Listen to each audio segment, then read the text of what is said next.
world of deceit, telling the truth is a revolutionary act. It's the David Knight Show.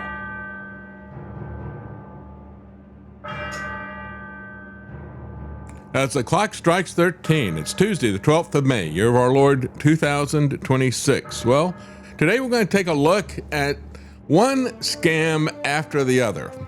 The Trump phone is one that we've not talked about. We're going to talk about that today, but also you've got the reflecting pool, the ballroom, the war with Iran. These costs are multiplying, jumping by 50%, doubling, tripling as they go along. He is running us into bankruptcy. You know, we had War Pete say that he's going to run the Pentagon like a business. Actually, he's going to run it like a casino. He's going to run it like Trump's businesses that he bankrupted. But it's all one big scam, isn't it? It's all a lie, scam it, as Audi would say. And we're going to take a look also at the peace board, which we haven't spent a lot of time on. I want to take a look at what a horrific, globalist, tyrannical structure of self-worship this tyrant and dictator and criminal fraud Donald Trump has set in place. We'll be right back.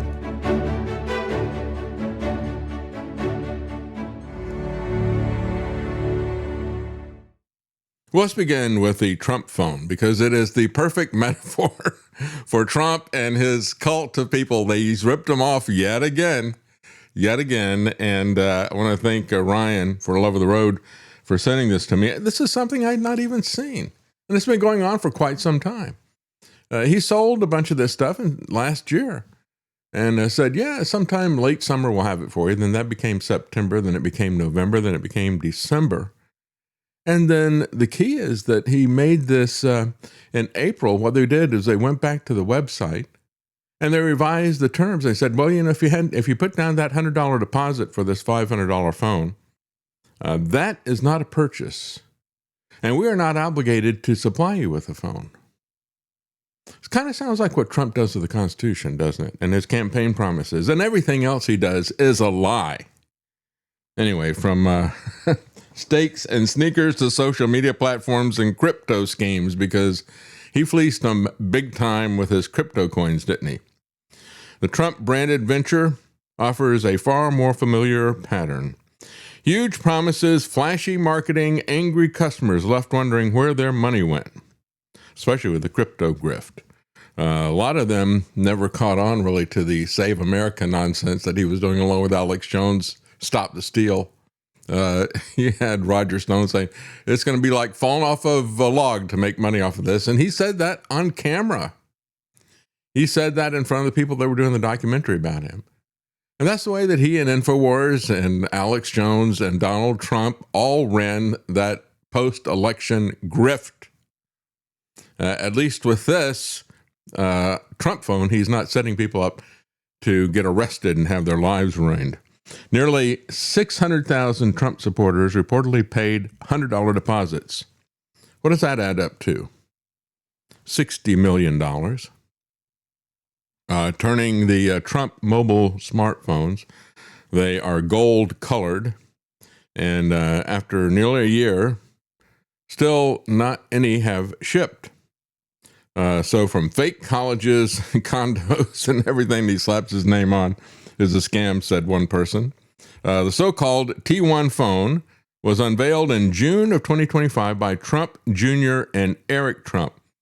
Again, these scammers extraordinary, right? These guys, Hunter Biden doesn't have anything on these guys. They are more sober than he is, and they're more dangerous than he is. And these are the guys that have been going around to all these Gulf state multi-billionaires and kingdoms and all this kind of stuff, getting them to buy in on their stablecoin stuff. Stay away from Trump, crypto, and stablecoins personally. But they pitched it as, of course, a patriotic alternative. Why? Because Trump is the country, right? So if you follow Trump and you worship Trump, you're worshiping the state and the country, right? So it's patriotic idolatry. Anyway, so he said it was going to be an alternative to Apple and Samsung, except that the phones that they showed were Apple and Samsung models. They don't make those phones in the U.S., but they had on the back of the phones, made in the USA. Did Eric and Donald ever look to see where they would get the phone made? No. Now, why wouldn't you do that, right? That right there, I think, is a big tell that it was a fraud from the very beginning. If you were seriously going to set up some phones, I mean, one of the first things you would do if you're going to price it is where can we get this made and how much is it going to cost us to have it made so we can make a profit? But if you're going to just go out there and put up some meme pictures and manufacture some AI products and sell the image to people with no intention of delivering it, which I think is probably what Don Jr. and Eric intended to do, then you don't really have to worry about this. You can tell people it's going to replace the Apple phone and Samsung phones, and you can use pictures of Apple and Samsung phones to do it. And you can tell people it's going to be made in the USA. Nobody makes any phones in the USA. That's just another Trump fantasy. Anyway, it was gold, of course, stamped with an American flag, sold with a $500 price tag, and a monthly wireless plan costing about $47 a month. Customers are still waiting anxiously for this. Just like Americans are still anxiously waiting for peace, anxiously waiting for Trump to stop taxing us with tariffs, to stop his unconstitutional wars that are costing us a fortune. As a matter of fact, what do you think this war is costing you? We're going to talk about that. You know, the people who are going through and doing a realistic estimate of this, of course, the Trump administration is saying $25 billion. That'd be bad enough if that were true. But the people are actually going through and doing a real cost analysis. We're talking about an amount that if you divide it out by 130 million households, works out to about $1,000 per household. That's not including all the inflation that he's building into the economy. It's not including the inflation, not just of fuel, but of everything that he's putting into the economy. But yeah, just for all the bombs and that kind of nonsense to kill and destroy, $1,000 for your household. Are you getting your money's worth? Are you entertained by all this stuff? How does this help us at all? We're the ones who chose to do that. I should say Trump is the one who chose to do this. There was nothing urgent about this. There was no threat to us. Certainly not imminent, but he skipped all of the constitutional legal requirements to do all this stuff. And he is ripping us off and making us poor and making us less secure. And that's not even talking about the Pentagon budget of $1.5 trillion, as I pointed out the other day. That works out to $11,100 per household. Okay, so $1,000 for the Iran war, another $11,000 for his bloated Pentagon. Yeah, we don't need to have anything here in America. We just become the arsenal of the world and no longer the arsenal of democracy, but just the arsenal of an empire, an aggressive criminal empire, conquering and murdering people for property, conquering and murdering people for Israel's Greater Israel Project. So getting back to the phone, which is a good example of all this stuff, people are still waiting. It's not Trump's fault, said one person. There's so many stupid people in the cult who have never questioned the gaslighting. So cry me a river. So this is the difference between the Obama phone and the Trump phone. Obama phone, I'm going to give everybody a free phone, right? And we had the Obama phone lady came to InfoWars. But anyway, that was something that Obama was just handing these things out for free. And so the Republicans gave it the term Obama phone in derision. He ripped off the U.S. taxpayer for the Obama phone. For Trump, he is ripping off the cult. So if only it was that way for everything that Trump did. Unfortunately, We are unequally yoked with this MAGA cult that is out there. They get to vote. That's the dangerous thing about this. The original delivery promise of late summer 2025 became November, then December, then sometime the first quarter of 2026. When that passed in April, they changed and revised the terms. Updated terms published in April state that paying the $100 deposit, quote, does not constitute a completed purchase. Does not create any binding obligation for Trump Mobile to actually deliver a phone. Do they have any requirement to give that money back if they don't? Well, evidently not. Isn't that interesting? You know, you can change the terms of your agreement. You can take money. You can make an offer and you can take money and you can let this thing run on for, 7 or 8, 9 months, whatever it's been. And then you can come back and say, well, never mind, I don't have to give you anything for that. And revised conditions of your contract. That's how it work out. Wouldn't you think that the Federal Trade Commission or the FCC or the Department of Justice would be interested in that? Well, no, because they're all under Trump, right? Of course, they're not interested in that. So people have asked if they could get a refund, and they have been told, no, they can't. And so there is no binding obligation for the Trump crime family, and that's what it is organized crime.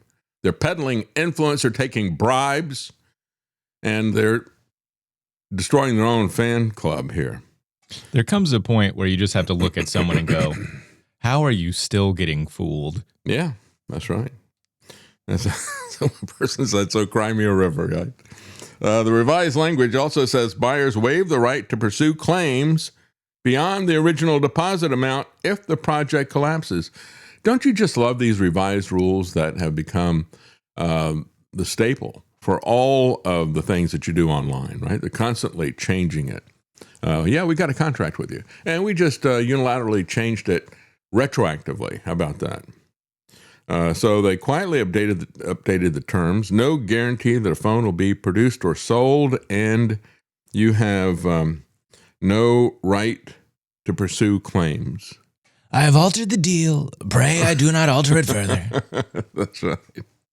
But I think this is interesting because this is a metaphor for the entire Trump crime family. And again, it's just the cult fans that are being ripped off, but we get ripped off when they keep voting and following this guy as well. So everything Trump does rips off Americans. And he does it with his revisions of the Constitution. He does it with his constantly changing lies. It's also funny that the people that still support him, when you bring up stuff like this, they never actually address the problem. They don't talk about why they're okay with the scam. They simply say, well, you're just crazy. You've just got Trump derangement syndrome. Yeah, Trump derangement syndrome. Contend with the issue. If you think it's worth it, if you think it's fine to allow him to do this because we're getting some benefit out of it, explain it. Yeah.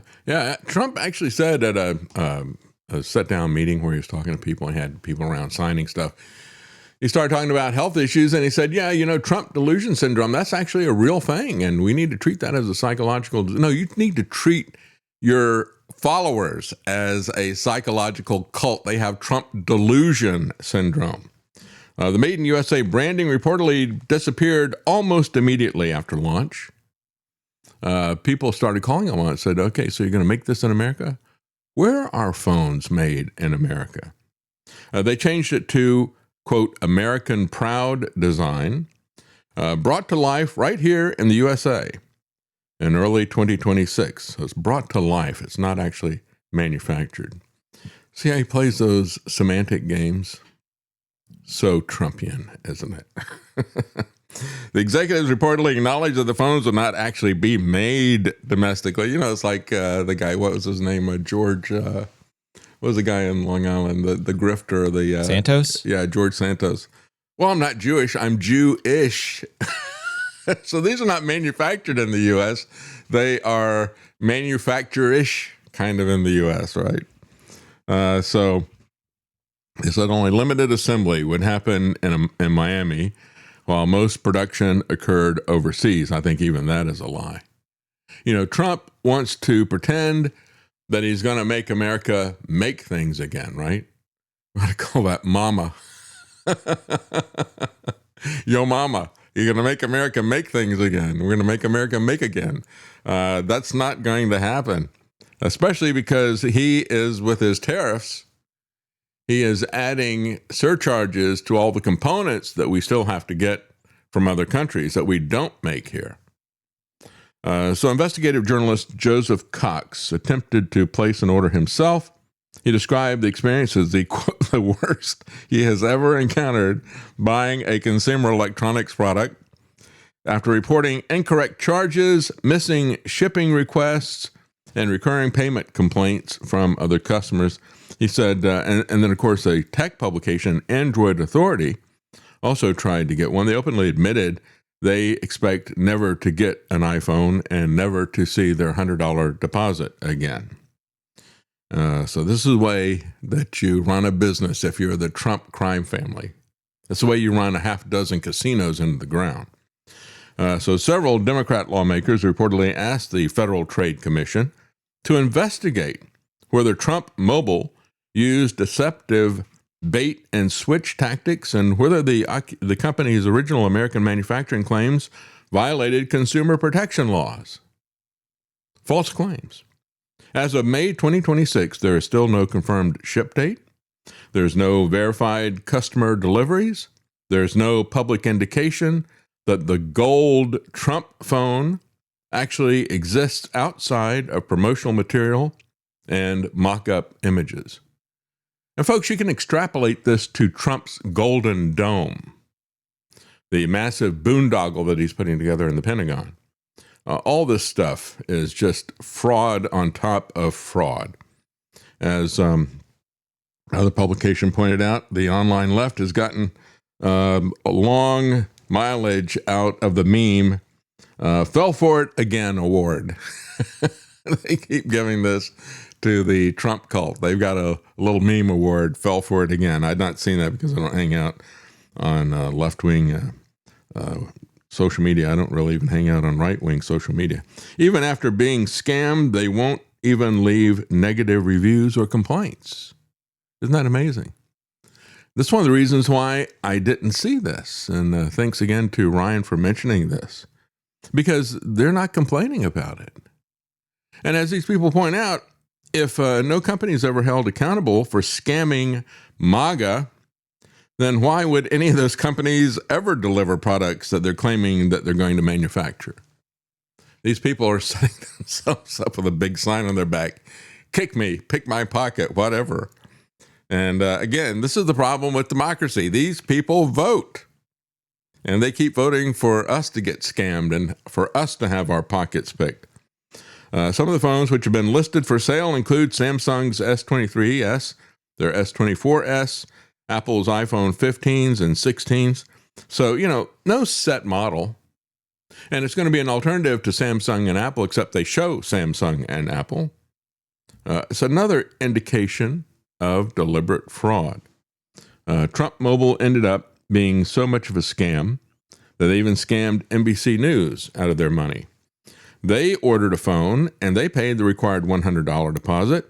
NBC News wrote an article about it saying the Trump mobile phone is nowhere to be found after months of delay. Trump Mobile has posted conflicting photos of the phone. They have scrubbed mentions of the Made in the USA promise and so forth. Again, it was just a meme. That's why they're putting up different pictures of this, right? There's the meme, okay. Make America great again, and he's giving them awards. Fell for it again award. I had not seen that. That's good. NBC put down their $100 payment for the phone. They said that would enable them to track the development. But after that, nothing happened because there's no development. So I guess NBC News gets one of those awards as well. So they received no proactive updates, they said. Then when they made 5 separate calls to chase the whereabouts of the device between September and November, they were offered a delivery date of November the 13th, which was then delayed to the beginning of December. And as of this article, which is an old one, as of December the 6th, which is when this article was written, they still have not gotten their phone. And now, as of April, the Trump administration has quietly changed the terms to say, well, you didn't really buy anything, and we're not going to give you your money back. How about that? Well, let's take a look at what is happening with the Trump administration in terms of their piracy. Trump started making statements yesterday saying that he's thinking he's going to make Venezuela the 51st state. This guy is a thief. He's a pirate. He's a murderer. It's disgusting what he's doing. Maybe he relates to Genghis Khan, except he spells it C-O-N. Genghis the con man. That's no authority for any of this stuff. And I got to say, whatever happened to Canada becoming the 51st state? We just forget about Canada. We go to Venezuela. Maybe we'll make Greenland 52nd, right? This is the lunacy of Trump. And this is the red meat that he throws out there for all of us. And I'm talking about it, but I'm talking about it because I want people to see what a fraud, a con man, a criminal, a liar, a thief, a murderer he is. Trump is now seriously considering a move to make Venezuela the 51st state. Trump has not ruled out military intervention when it comes to Greenland, however. And so think about this. Where does he get this authority? Well, he doesn't have any authority. Has the Constitution stopped him from starting wars? Has the Constitution stopped him from unilaterally declaring and constantly changing tariffs? No. He doesn't have any authority to do the tariffs. He doesn't have any authority to set the rates arbitrarily, to change them every day. He doesn't have any authority for anything that he does. And yet he does it. And he gets away with it because the Republican Party is running cover for this guy. And because these people who bought the iPhone from him, the Trump phone, the golden phone, they're running cover for him as well. And let's just talk to these MAGA idiots for a second. You fools out there who think that Trump is going to do something about immigration. What happens when he makes Venezuela the 51st state? Have you thought that through? Tell us about the 4D chess behind all of that kind of stuff. Give me a break. How can people be this dumb, this stupid, this foolish, this lacking of discernment about this crook and this criminal? We could see this guy back in the 1990s. We could see who he was. I mean, they made pattern Biff after him in Back to the Future. And we've had villains patterned after him, one after the other. I even think if you go back and look at the villain Kingpin and Daredevil, I mean, he's don't tell me that's not based on Trump. Everybody sees his personality. It is very unique. Fortunately, I'm glad you don't have a lot of Trumps out there, but he is cloning a lot of people. They're just like him. And so, let's just make all the Venezuelan people, let's make them all citizens. We love all these Venezuelan immigrants, don't we? The Tren de Aragua gang, all these other people. We love that little guy who came in as a squatter. Remember that? He was from Venezuela. They told us, well, I don't know if it's true. I don't know if anything the government tells us is true. They told us that he was part of Venezuelan intelligence, but let's make them all citizens. And it's better yet, let's put them all on welfare. That'll pacify them, right? Just like universal basic income.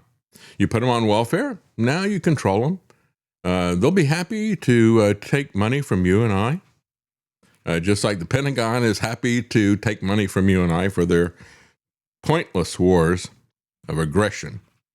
So the oil that's coming out is enormous, said Trump. The biggest in many years. And the big oil companies are going in with the biggest, most beautiful rigs you have ever seen. And they will make all the money from it. And then we will get the Venezuelans as voters and as welfare recipients, right? If he makes this 51st state or whatever he does with that. But understand, our government today is nothing other than a kleptocracy. Government by the thieves and for the thieves, done with piracy. So Trump didn't rule out the possibility of American boots on the ground. He has suggested the U.S. military assets would protect Venezuela's vast oil infrastructure. So that's it. We spend our money for this lavish Pentagon foolishness, and we use it to defend the investment of these big oil companies. That's a deal, isn't it? Yeah, that's exactly what has been going on for a very long time. That's what Smedley Butler said. He said, yeah, I fought in the Marines, and I realized that I was fighting for the United Fruit Company and some other large American corporations. I realized that war is a business, right? The business is organized crime, what they called then as a racket, right? Racketeering. That's what the business is.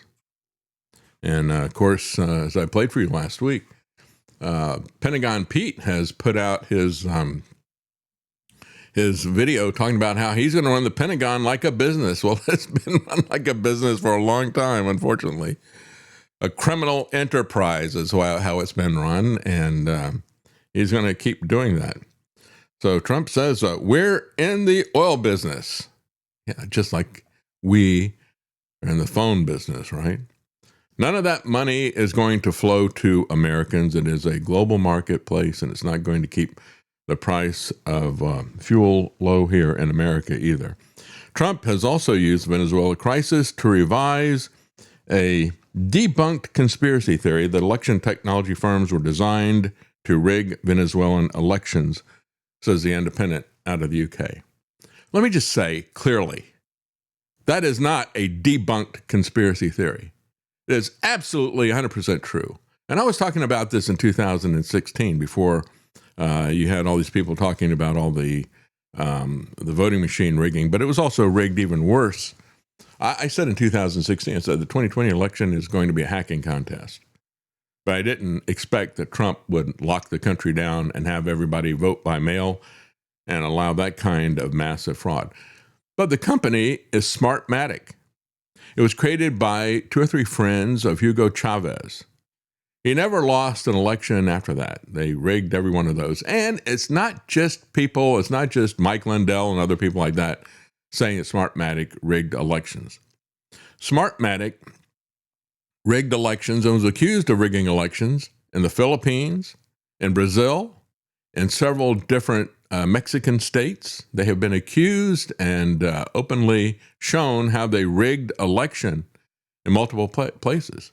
This company has a long history of that. Also, I want to point out the exact wording they use here. Trump has also used the Venezuela crisis to revive a debunked conspiracy theory that election technology firms were designed to rig Venezuelan elections.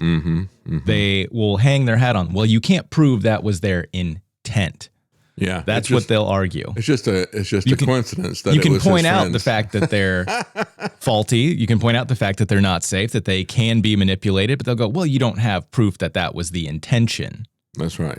And then deployed to the U.S. to manipulate results to put Joe Biden in office. No, they have been around before the Biden election. That's another thing. Yeah, a very specific phrasing there. They pull this. They've been kind around of stuff. forever. As a matter of fact, one of the reasons I was talking about that was because in Utah, where there was a concerted effort to stop Trump within the Republican Party in 2016, the Utah GOP brought in Smartmatic to run their primary. And I said, see that? This is a company that has a long rap sheet of accusations about corruption. What does that tell you? It tells you that this is not simply a Democrat thing. This is something that both parties are perfectly willing to do. But it's actually, when we start counting the votes, it's a small thing if you're going to allow them to do gerrymandering, if you're going to allow them to control access to the ballot and limit it to 2 parties, if you're going to keep anybody other than the Republican and Democrats out of any debates. Those are the bigger ways in which they rig elections, and they've been doing it my entire life, and your life as well. Nothing that is connected to the internet is truly safe. Nothing digital is truly safe. That's right. But that's downstream even from the gerrymandering and the ballot access and the debate access and all those things. Those things are so powerful that they could have an honest counting of the votes, and it wouldn't matter a whit, folks. You could go out and you could have Eyewitnesses watching them count every ballot by hand, every paper ballot. You could have one-day elections, and everybody stops everything they're doing, and they watch these things like a hawk, and you've got it totally honest, and it still wouldn't matter if they've got gerrymandering, ballot access, and debate access restriction. It still wouldn't matter. Well, critics fear that the U.S. could blow up international accords and open the door for authoritarian regimes to make similar moves. You know, if the U.S. is going to go in and just take whatever they want because we're going to go take the oil, we're going to go take the natural resources, we're going to take whatever country we want. And remember, Stephen Miller said that about Greenland. He openly said that. He said, well, if they can't hold their country, they don't have sufficient force to hold their country, they don't deserve to have a country.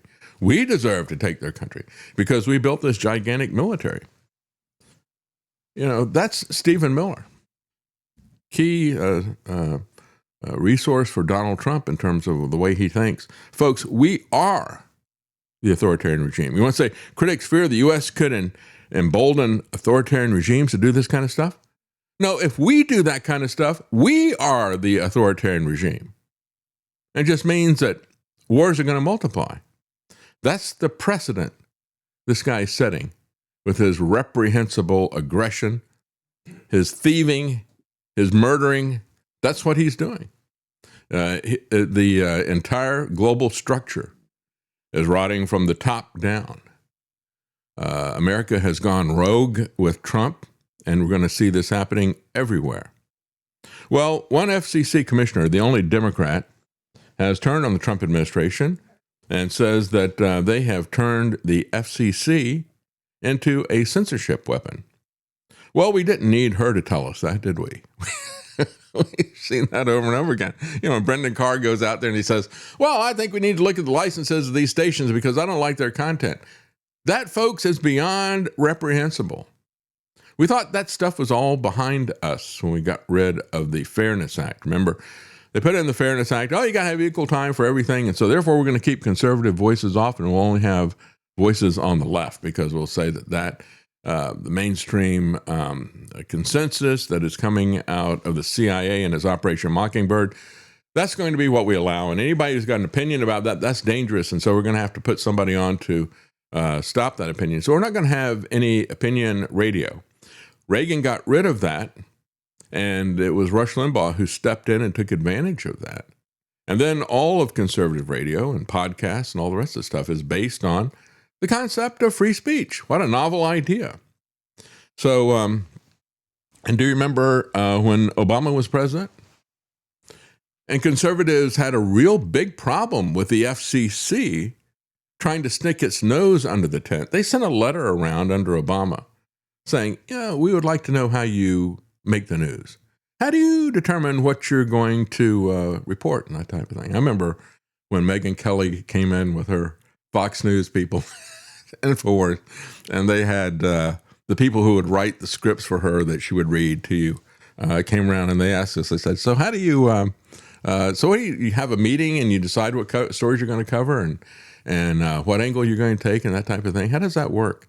And it's like, no, that's the way you guys do it. We just go through this and we come up with our own opinion here until you get sideways against Trump and then you get fired. That's the bottom line. But anyway, I remember when Obama was talking about the FCC under Obama, and conservatives were rightfully complaining about that. We don't want to have, first of all, there's no authority for the FCC to even exist, right? And, all that stuff could have been handled with a one-time auction of the frequencies that are out there. And then if somebody is impinging on your frequency, then you can handle it like you would any kind of trespass on property. And so the FCC is in search of a mission because always when you got a bureaucracy that is in search of a mission, you wind up with mission creep from these creeps. That's what's going on right now. Big time under Trump. Nobody has a problem with it. See, conservatives had a problem with this when it was Obama. So that's why they had to put in Trump, because liberals don't have a problem with censorship. They really don't. And it used to be that conservatives did. I just I thought when I'm looking at all this money, I thought, well, I'll put a clip in from Everett Dirksen. Remember that guy? If you're old enough, you do. I mean, he was around when I was a child, and I was kind of mesmerized by this guy. He was struggling to breathe even when he talked. It's strange. You talk really slow. And then he'd take a long breath, and everybody was laughing about the idiosyncrasies of this guy and the way that he talked. They even made a short little record about it, wild thing. I think I love you. But he was a guy who said, well, $1 billion here and $1 billion there. Pretty soon you're talking about real money. Not to the Trump administration. It's $1 trillion here and $1 trillion there. It's astronomical. And, when I looked at Everett Dirksen, some of the stuff that I came up with when I did a search on him, speeches that he gave and phone calls that he had with LBJ, he was the traditional Republican, a Taft Republican. These are Republicans who are fiscally conservative. They supported free speech. They opposed foreign wars of entanglement. Where are those Republicans today? I can't think of a single one that fits that except for Thomas Massie. And he has amassed a massive pushback against him from the Zionists. And we're going to talk about that in a moment. I mean, stop and think about this. If you had France or Germany that's getting billions of dollars every year from the United States, and then they were using that money to come back in and buy politicians to give them even more money, and if anybody spoke against that, they would attack that person with massive spending in their campaign. Now, what would we say about France and Germany? Would we get upset about that? We're not allowed to get upset about Israel because Israel is special, right? Israel has, if you criticize Israel, you're accused of being a racist. And why is that? Isn't that a tacit admission that Israel is a state that is based on racism? It is a state that is based on your supposed hereditary, your family tree or whatever, right? So yeah, I guess if you criticize them, you're being racist because it is a racist state. But we should be allowed to criticize any government, our own included, and any government that comes in and buys our politicians should be criticized. There's nobody that does that. There's nobody that's fiscally conservative anymore like Everett Dirksen, except for Thomas Massie. I mean, he spent his own money to buy these debt clock things that people could wear on their lapels and gave them to incoming Congress people. They were not interested, right? Because there's nobody else that cares about that. There's nobody else really that cares much about stopping these endless wars. And of course, when Everett Dirksen was around, they didn't have the Epstein stuff. I can imagine what he would have said about that.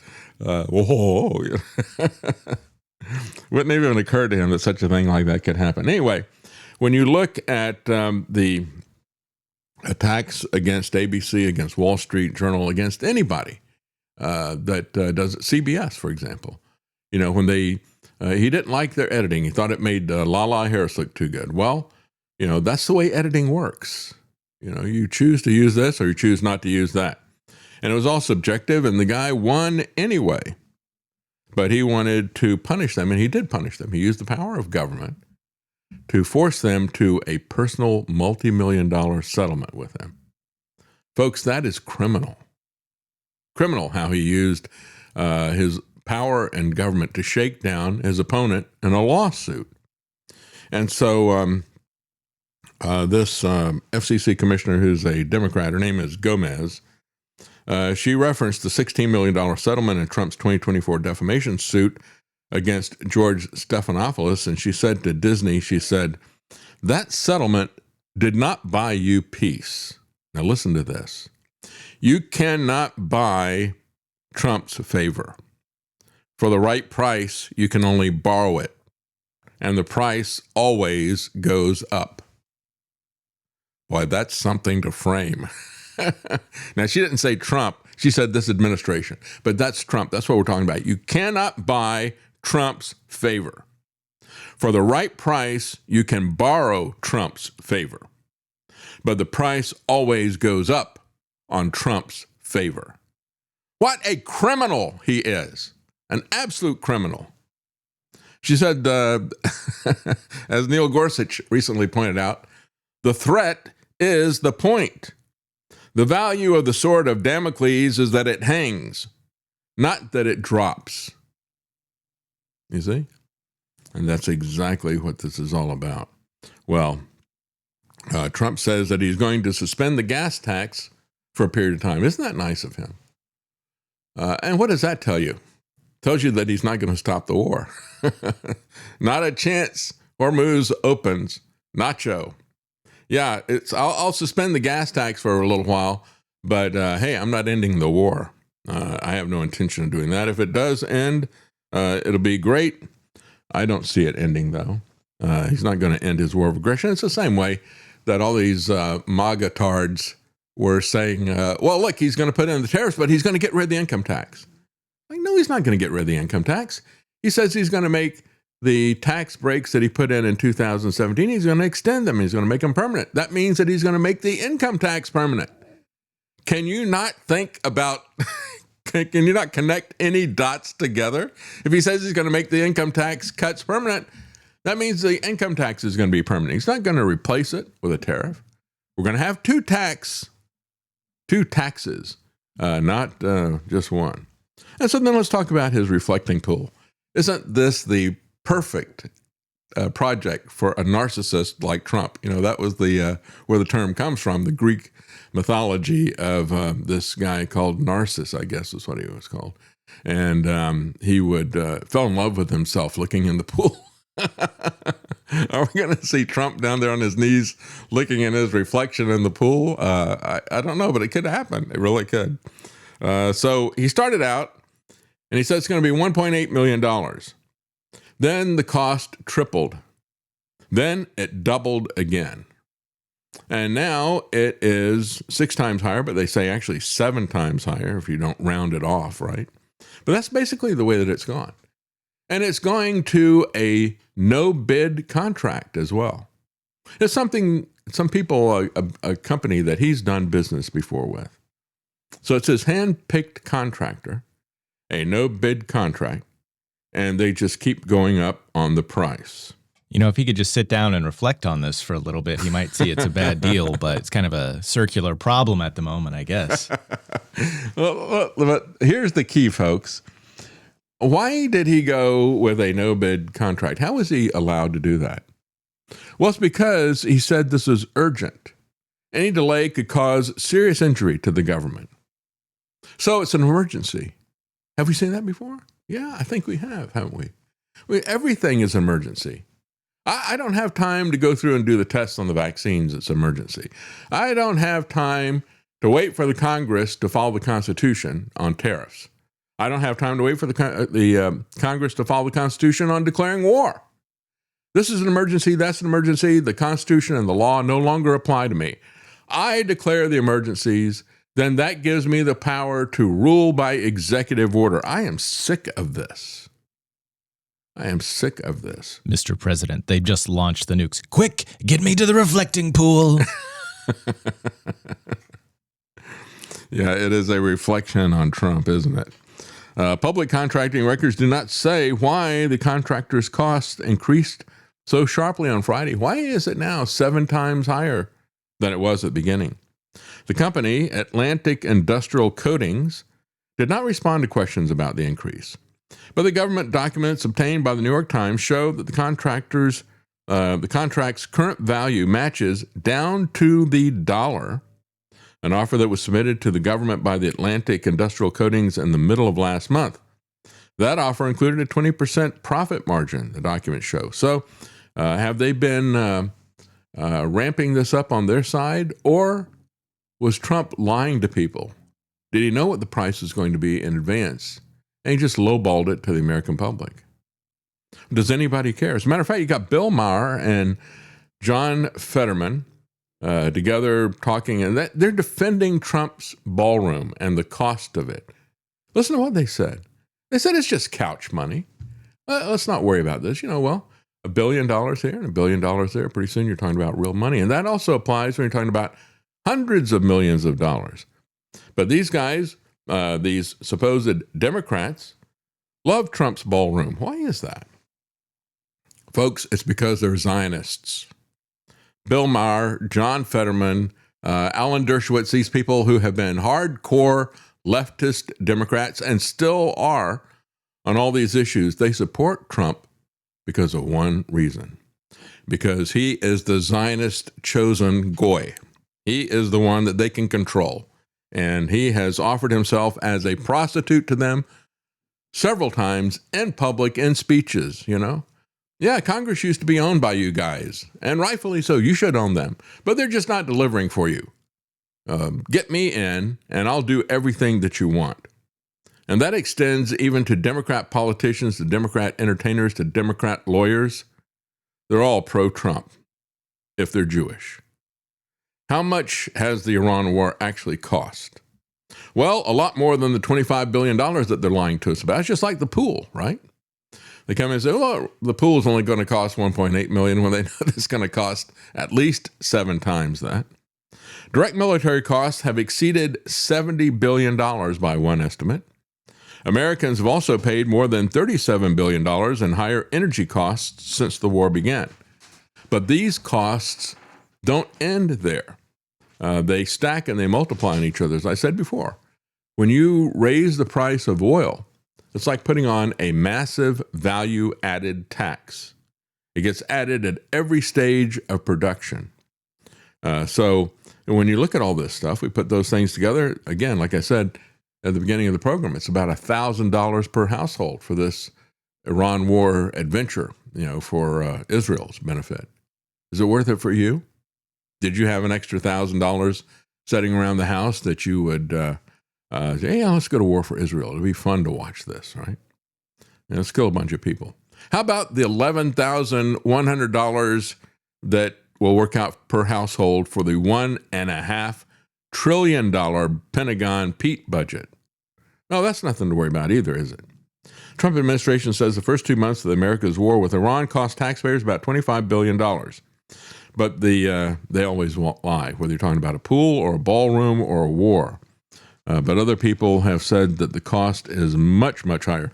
Stephen Simler, a journalist who founded the Security Policy Reform Institute, in a Substack post last week, estimated that the war had cost nearly $72 billion in its first 60 days.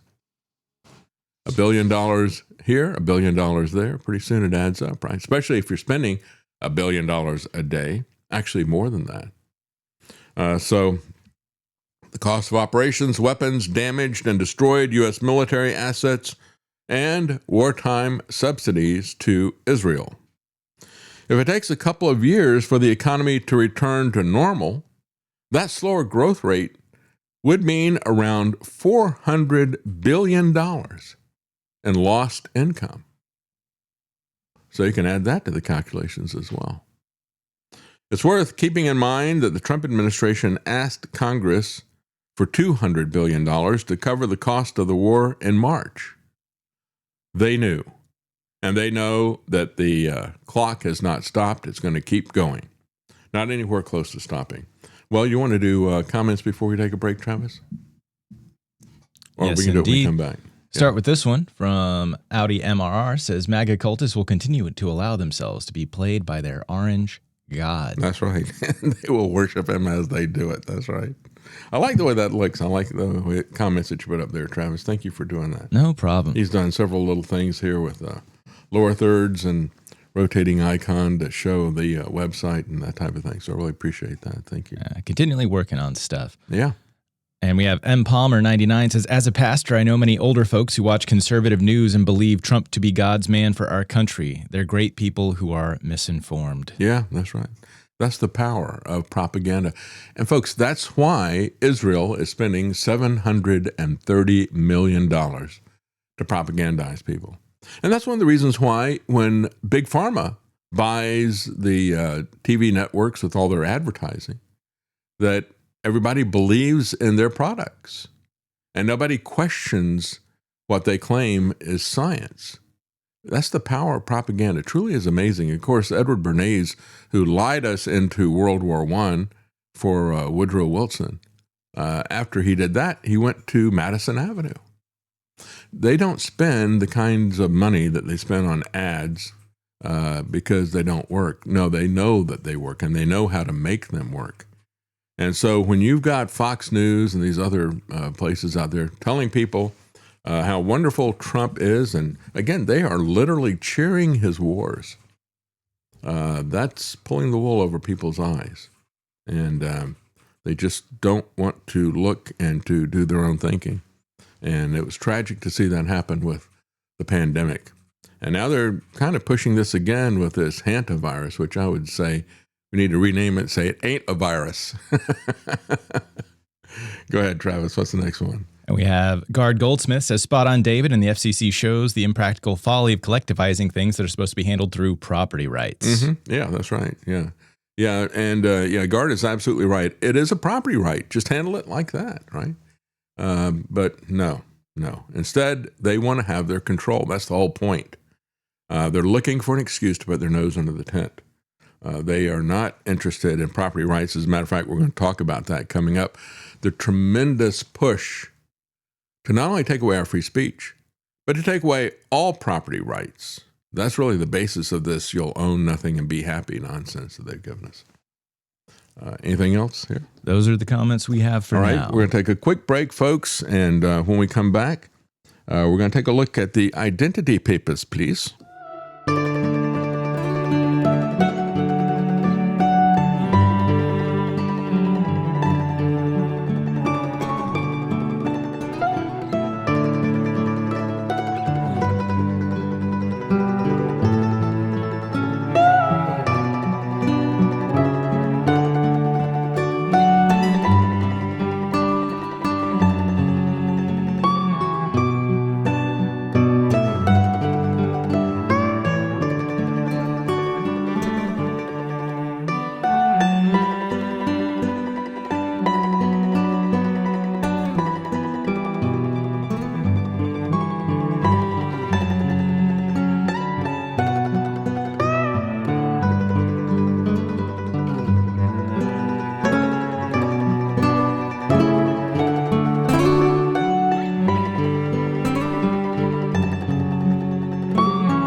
You're listening to The David Knight Show.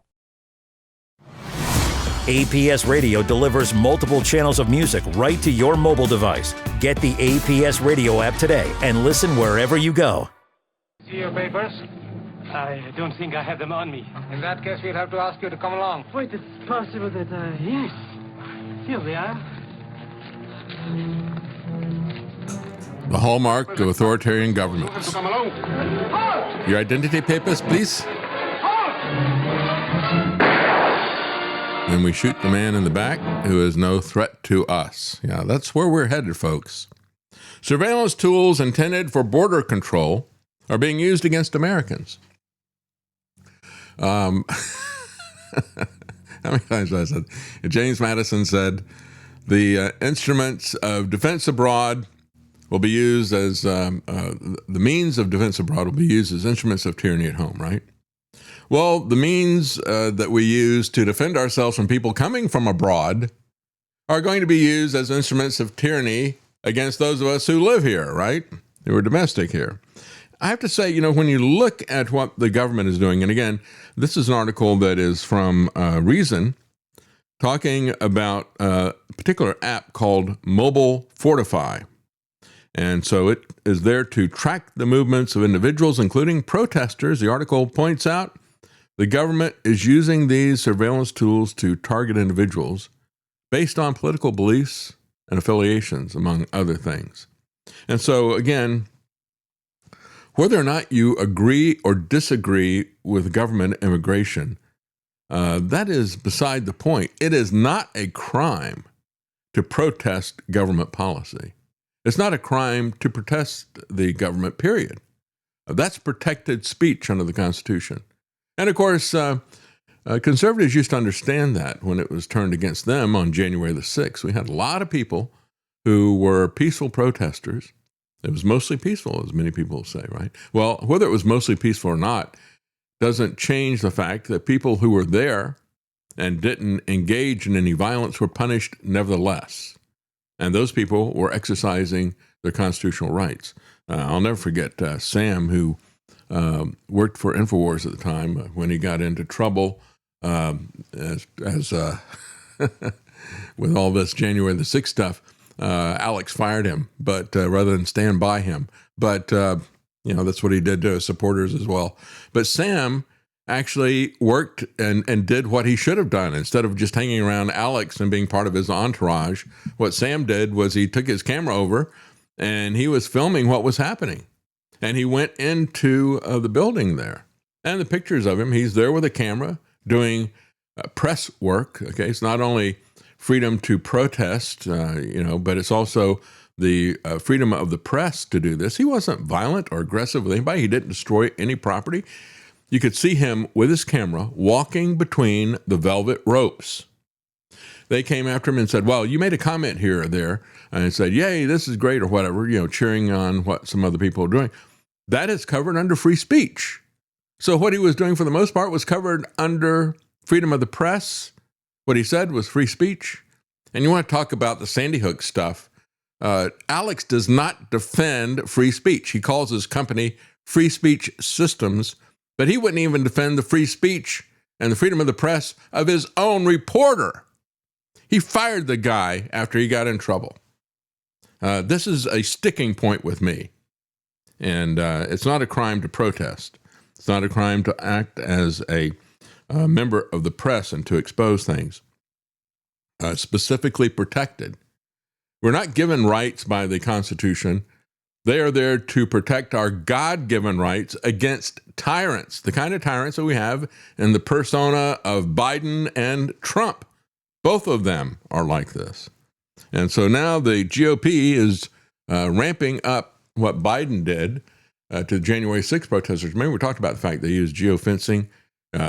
Show me, based on phone data, who was there in that area, and I'll track them down. And then Bank of America comes in and says, hey, I've got records. I can correlate records to anybody that used their Bank of America credit card to buy a gun. Then we can say these people are dangerous as well because they exercise both the First and the Second Amendment. They should go to prison.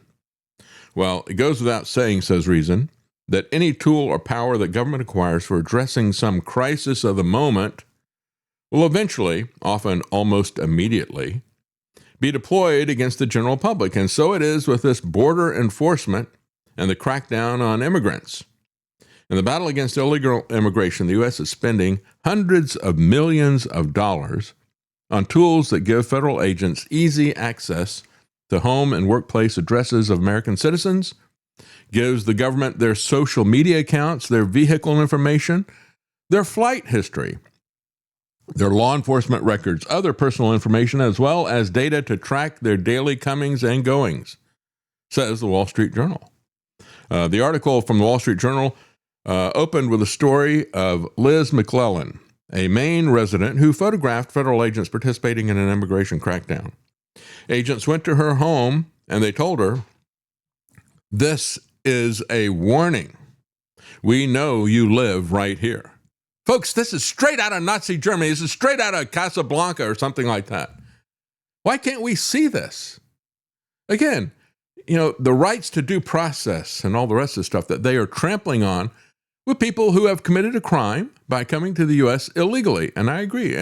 But let's make this proportional. And let's also give them due process. Because if you're going to take away the due process of somebody who commits a crime by coming into the country and saying the Constitution only protects the due process rights of citizens, no, that is not the case. It is about everyone, whether they are an American citizen or not, is created in the image of God. And that is the basis for our rights. Anything else is a government-granted privilege that they allow. And so if we say this only applies to citizens, you've just eviscerated the whole concept of human rights. You've eviscerated the whole concept of the Bill of Rights.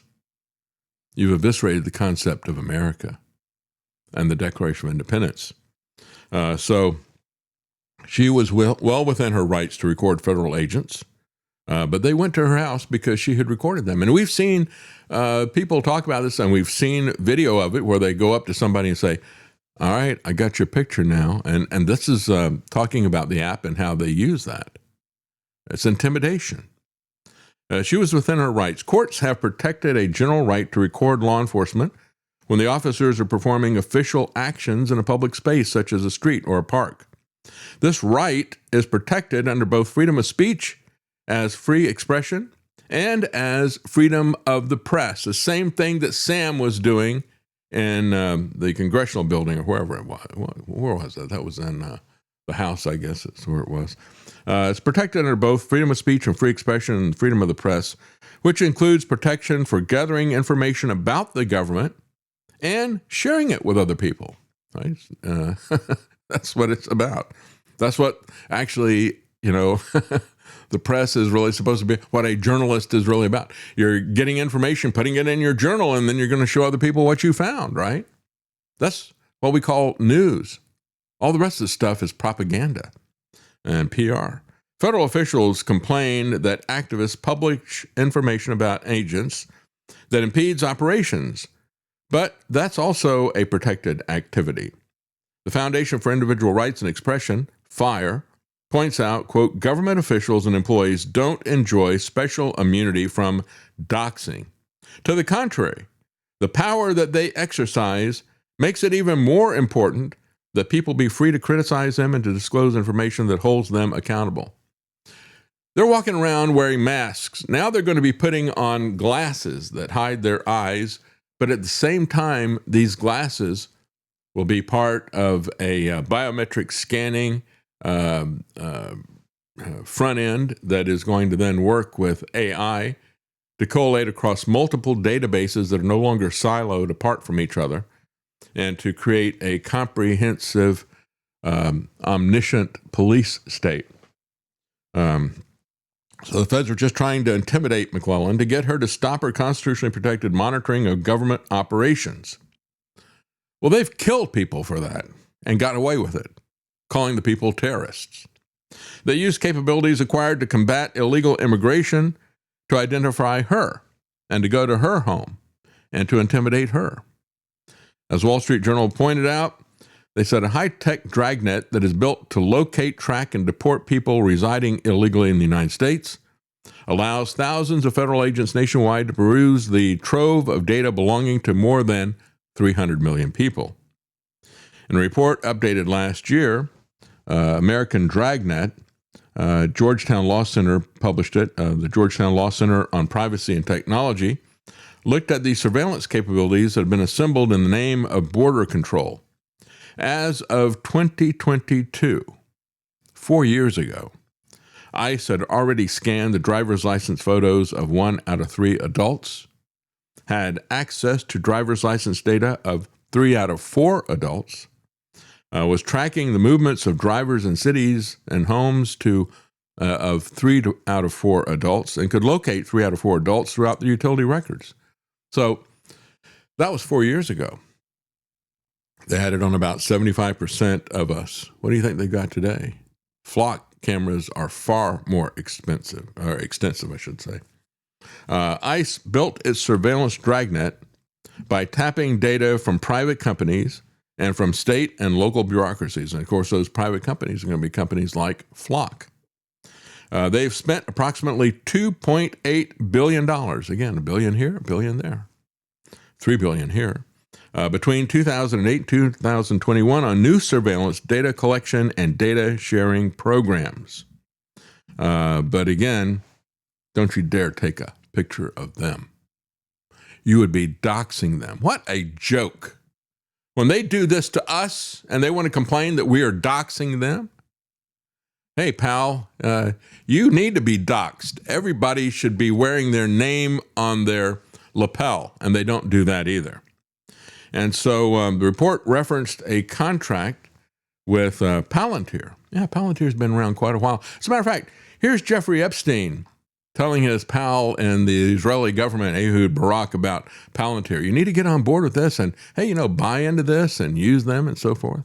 He thought there was two cyber companies. Look out, and even though I know Peter, I've never met Peter Thiel. And everybody says he sort of jumps around and acts sort of strange, like he's on drugs. Smoking, yeah. He looks under drugs. However, he has a company called Palantir, Pallen, Tier. Palantir is Peter Thiel's company. And look out. Palantir, Palantier? Yes. He misspelled it. Thiel. Thiel. LLY. No. Thiell. Okay. These are the people who seek to rule us. They can't even spell. Palantir. Peter Thiel is one of the best. I've never met him. He's going to come here next week. He's coming next week. After I talk to you, he and Andreessen, it's called Andreessen Horowitz. Andreessen Horowitz, they pay Larry $1 million a year just to advise them. Andreas and? Andreeson. Yeah, these guys will not do too well in Jeopardy. And Horowitz. They put us in jeopardy. Howard. Horo. Horowitz. What they are? It's a lobbyist. What they are? They are the biggest venture capital people in Silicon Valley. What, bigger than Sequoia or Kleiner Perkins? These are the new Kleiner Perkins. Everybody, these are the smart boys. Mm-hmm. So those two companies right away, in terms of, I said that we need now in the next 3 weeks if you're going to leave.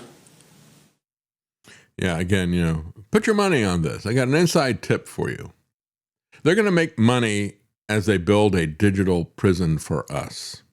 And again, this is coming out now because it revolves around Jeffrey Epstein, and it gives us a glimpse into the corruption that is there. As a matter of fact, you had Kim.com put this out. I love this.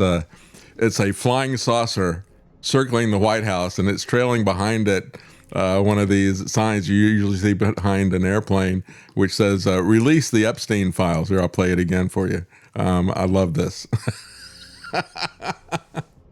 Well, it'll all be a lie. The UFO files will be a lie. The Epstein files will be a lie. The JFK files, the 9/11 files, they're not ever going to tell us anything, folks. They intend to know everything about us. We're forbidden to know anything about them or their Gestapo. ICE. Going to rename it NICE. Yeah, that should fool everybody. It'll fool their people. Only their supporters are stupid enough to think, oh, well, yeah, it is nice, isn't it? I'm not going to look at what they do. So, again, they're contracted Palantir to track people's movements with near real-time visibility. Yeah, they've been working on geospatial intelligence since the late 1990s, and now they can do it real-time. So anyway, that contract that they had with Palantir is now expanded to provide federal agents with what they call enhanced leads identification and targeting for enforcement. That spells elite. Like Jeffrey Epstein, Ehud Barak, and Peter Thiel. Elite. And Palantir.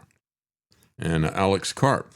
Which, by the way, Alex Karp. Listen up, losers. Stop pretending it's a democracy. We run things. Give up the illusion, and in exchange, we will bring you order and efficiency. Yes, we'll own you. But do you really want to be free? Trust us. We know what to do. While Silicon Valley was feeding you dope and free email, we built the architecture of empire. Welcome to our world.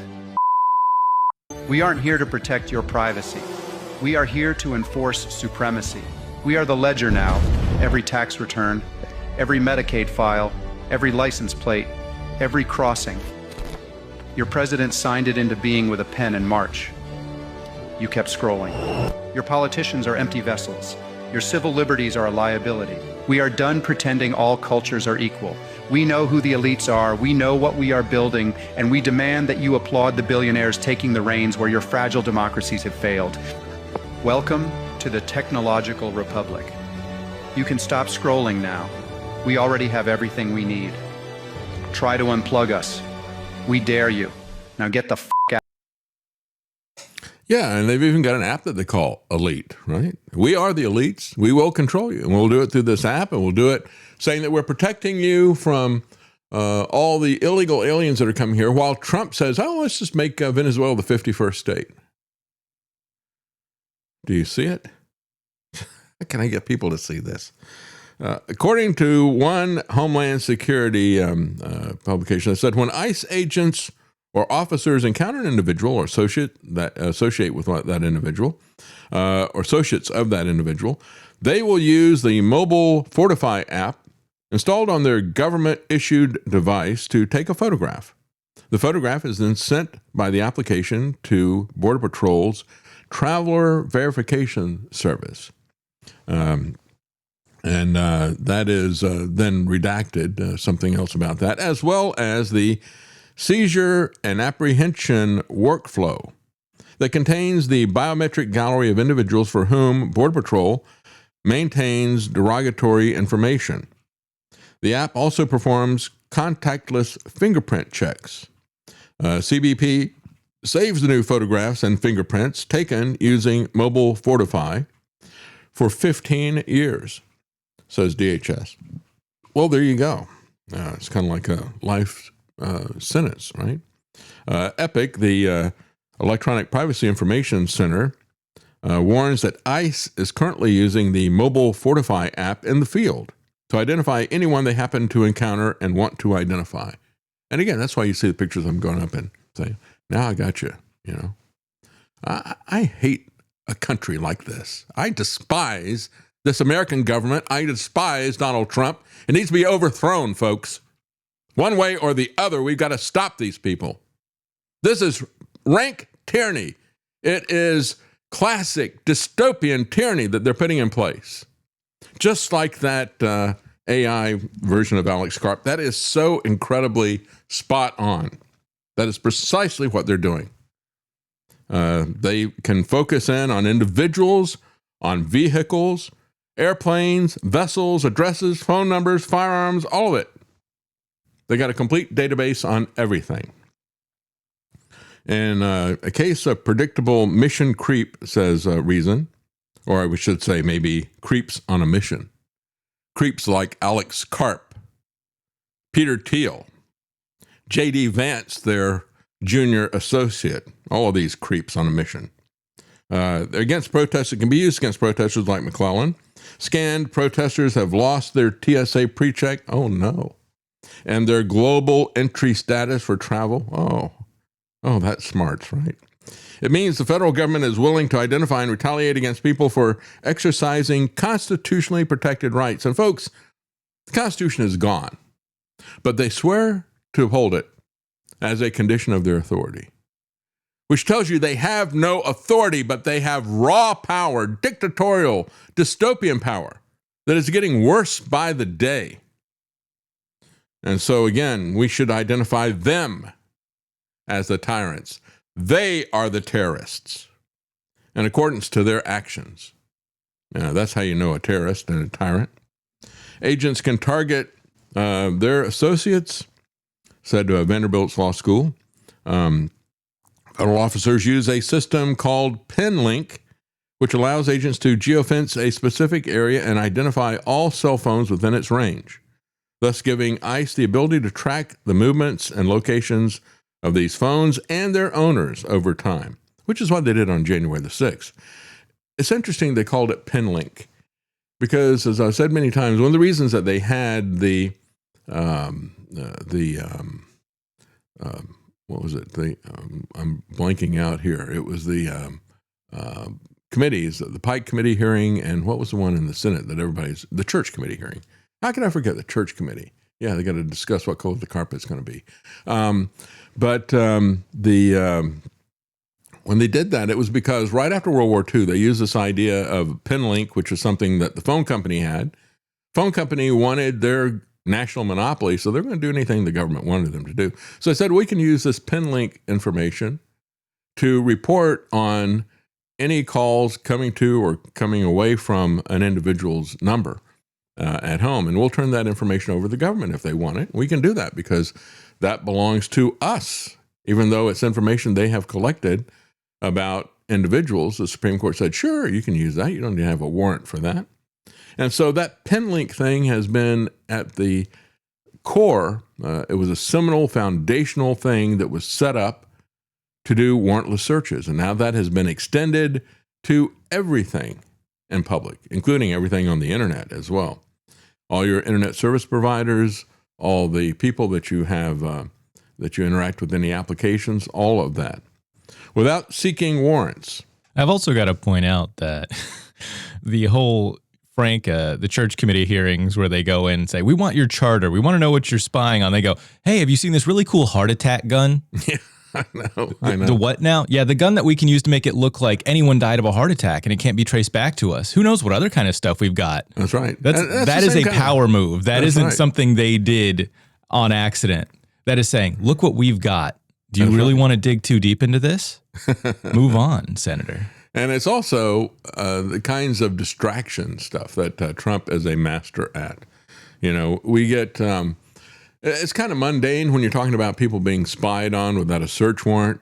But you start talking about the violence of a heart attack gun and everything. That gets everybody's attention. So they can use that to distract the public while they use it to intimidate the investigators at the same time. That's the same kind of stuff that Trump is using. I wonder, could Trump have some association with the CIA? You better believe he does, right? We had a string of people coming to InfoWars that were right-wing intelligence agents, supplying information to Alex and giving him sensational stories and all the rest of the stuff and moving the narrative. He did an Operation Mockingbird for the militarized part of intelligence. People like Jack Posobiec is part of that as well. These people, is a constant stream of people like that coming in to InfoWars, pushing these narratives. In direct violation of Carpenter versus United States, in which the U.S. Supreme Court held that mobile phone location data revealed so much about people's lives that under the Fourth Amendment, authorities need a warrant to access it from phone companies. They don't care. They just do it anyway. This is another hallmark of the lawless Trump regime. Even committed border warriors who favor stronger enforcement of immigration rules should have qualms about the deployment of surveillance state capabilities by the government. So again, as I said at the beginning, to paraphrase Madison, the tools that will be used to protect us from threats abroad will be used as instruments of tyranny here at home. And so now it is, these are tools that are supposed to protect us from threatening people coming from abroad. They'll be used as instruments of tyranny by Homeland Security against Americans. There's no such thing as a single-purpose surveillance state. There's just the misuse and the abuse of the government's ability to monitor and identify people who come to its attention. Well, the FCC wants your ID before you even get a phone, right? Again, the agency that should not exist, the agency that is going to intimidate freedom of the press for Donald Trump if he doesn't like what they had to say. This same agency, the FCC, wants to force you to get an ID before you get a phone. They say they got to do it to fix the robocall problem. You believe that? I got a golden phone I could sell you if you believe that. Phone user registry that privacy advocates have spent decades trying to prevent. Again, Brendan Carr. We're going to take down ABC because of Jimmy Kimmel and because of these other people that they can't handle the criticism. They want to verify customers' identities before they activate service. Government-issued ID, physical address, legal name, existing phone numbers would all be included. The stated goal is to stop the robocalls, but the protocol applies to nearly every voice provider in the country, from traditional carriers and mobile operators to voice-over internet protocol survivors. Not survivors, services. There will be survivors if they can get through any of this stuff here. So again, we cannot allow bad actors to infiltrate our U.S. phone networks, just like we can't allow these bad actors to infiltrate our borders. The framework borrows from banking's anti-money laundering rules. And where did that get pushed in? Oh, we had to do that for the war on drugs, right? And so all this know your customer stuff, that is now metastasizing to everything, isn't it? Because they want to end all anonymity. They want to end all privacy.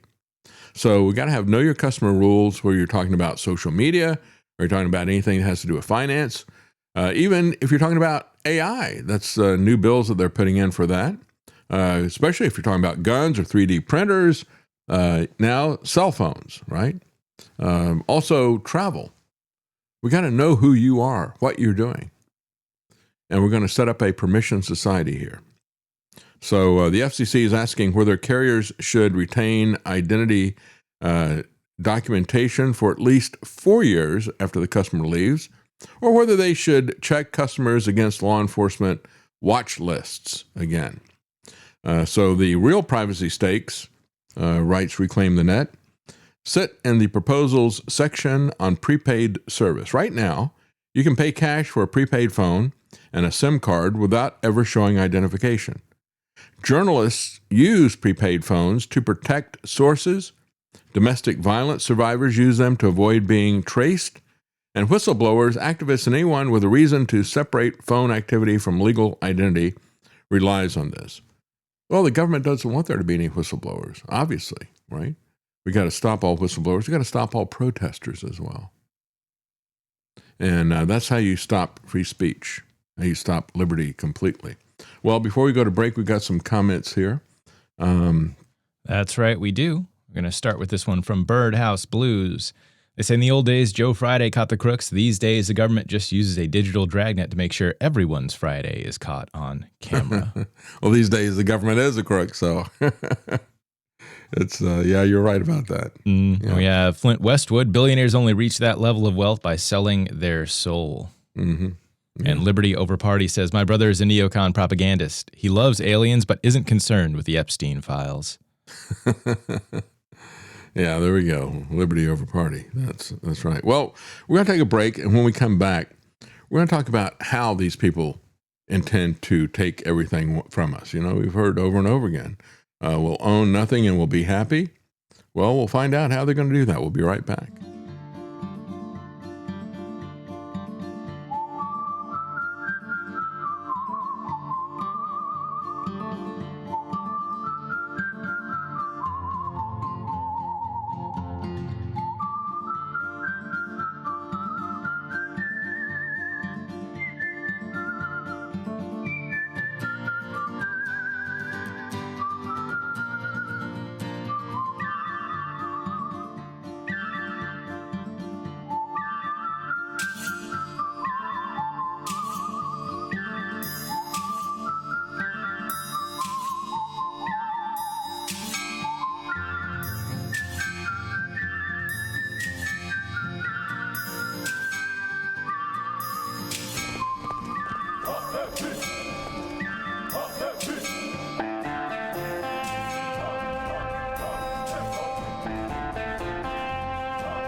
Using free speech to free minds. It's the David Knight Show.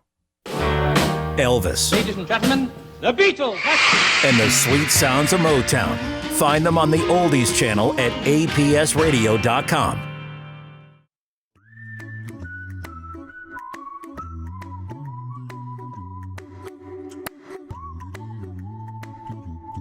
Here's a little song I wrote. You might want to hear it in your pod. You'll owe nothing and be happy.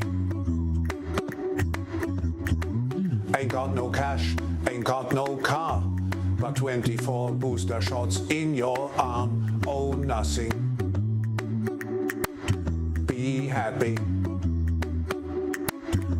You can't even buy shit in the store because of your low social credit score.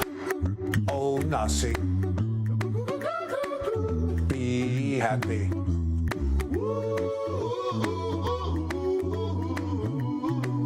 You'll owe nothing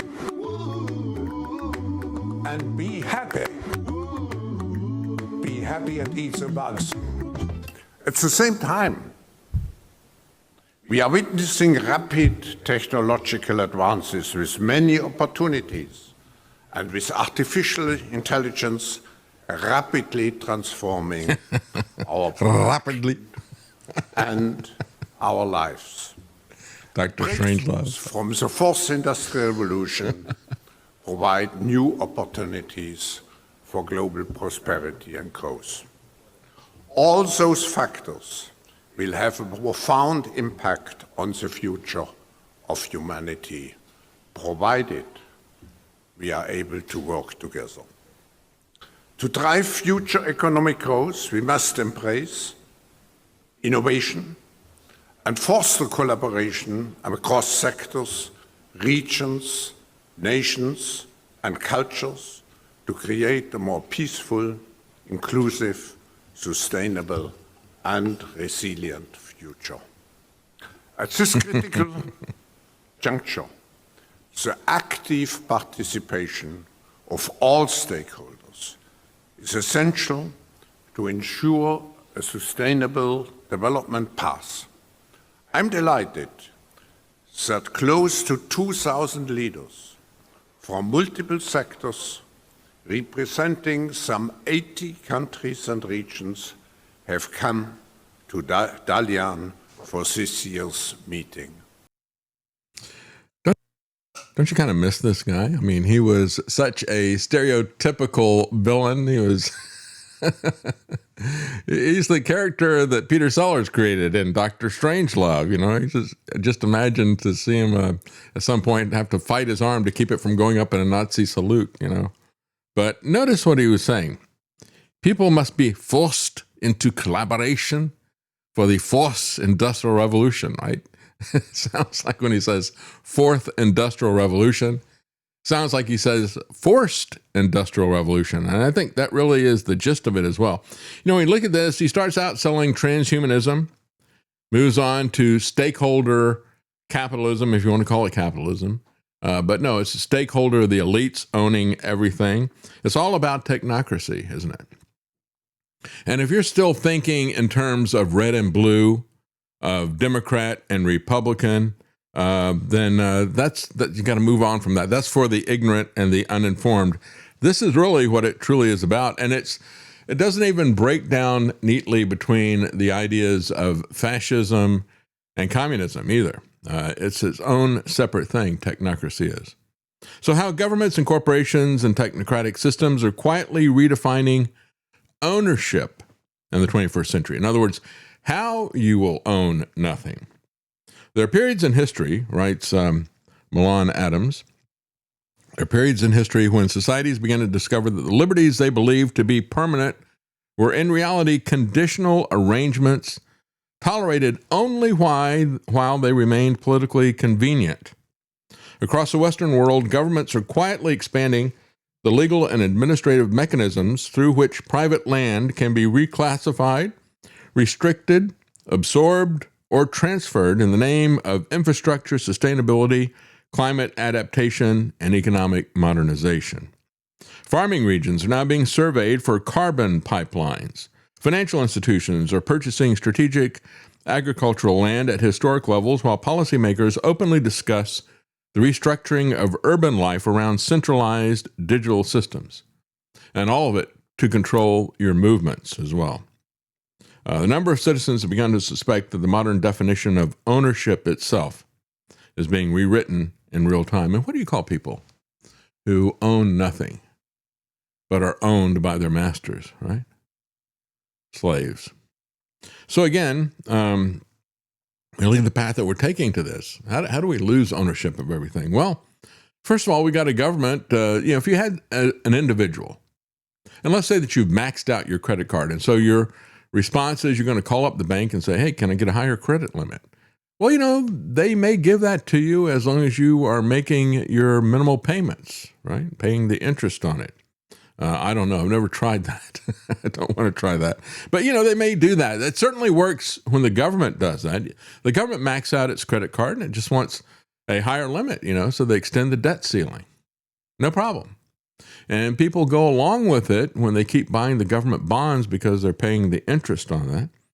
But eventually what this would lead to, and will lead to, just like it would with an individual who keeps going up and up and up on their maxed out credit card, just making the bare minimum payments, but never actually paying anything down on the principal owed. Eventually, what that does is that leads to bankruptcy. Then what happens? Well, they've been thinking about this, and they've been planning this for quite some time, and they've been making subtle, quiet changes in the background. Changes to the UCC code, the Universal Commercial Code, that is at every state level. And they've been changing the order of liquidation. I have the unfortunate experience of having been a creditor in a bankruptcy proceeding, and I know how that works. If you are far enough down, you don't get anything. And they have basically put themselves at the top of the list so that when they spend us into bankruptcy with somebody like Donald Trump, if it isn't Donald Trump, then you will basically own nothing. I don't know that you're going to be happy about it, though. I certainly wasn't happy about it. The modern citizen has been conditioned to believe that private property represents one of the sacred foundations of liberal democracy. Well, just like free speech, it can just be waved away by these people. Yet ownership increasingly resembles a conditional administrative privilege rather than an untouchable natural right, just like speech. It's impossible to ignore when examining the doctrine of eminent domain. Disturbing issues as to whether or not property can genuinely be called private if the state ultimately reserves the authority to seize it whenever officials determine that a superior public or economic purpose exists. And again, they tax it continually. And so that in and of itself makes ownership conditional. We've had example after example of horrific situations where you had an elderly person living in their home. They'd been there for so long, they'd paid off the mortgage. The only expense they had was the taxes. They got behind in taxes. And for a small bill, the local government would confiscate their property and take all their equity. But of course, we have also seen this happening. And it's one of the things I complained about with Donald Trump. I said, this guy has absolutely, I mentioned it the other day in terms of what he did with that widow. I showed you the picture of his widow that he wanted the house to expand his parking lot for his casino. He went to the local government and got them to do it when she refused to let him buy her out. A 74-year-old who had had a stroke, and he got her property through eminent domain so he could build and expand his parking lot. But then his casino went out of business before he was able to actually build the parking lot. But he got the government to kick her out because Donald Trump doesn't have any respect for any laws, any private property. He doesn't have respect for speech, anything else. He doesn't respect our God-given rights because he thinks he is God. If ownership exists only as long as political authorities permit it, then freedom itself becomes conditional.